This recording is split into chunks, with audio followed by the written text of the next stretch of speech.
Урматтуу депутаттар, бүгүнкү комитет жыйынына катышкандар. Менде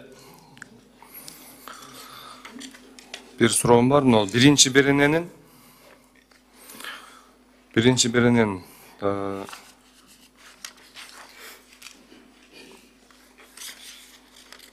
ал жерде жазылып турат да, экинчи пунктунда.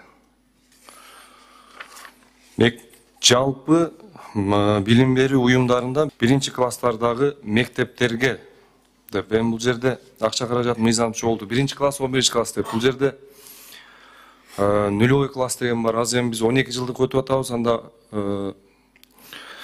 алар кошулбай калып атат. Андан сырткары мектепке чейинки билим берүүлөр да кошулбай калып атат да. Ошону да бир тактап кетсеңиздер.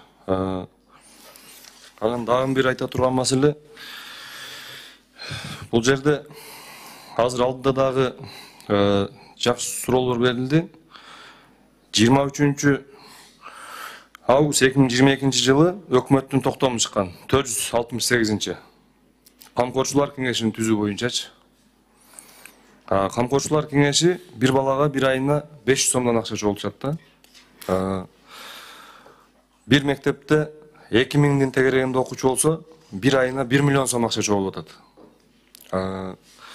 Бир жылына, мындайча айтканда, 10 миллион сомдун тегерегинде акча жыйналып атат бир мектептен эле.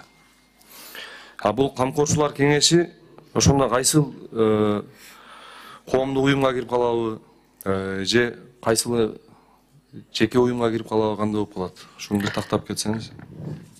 Чоң рахмат, Бактыбек Асамединович.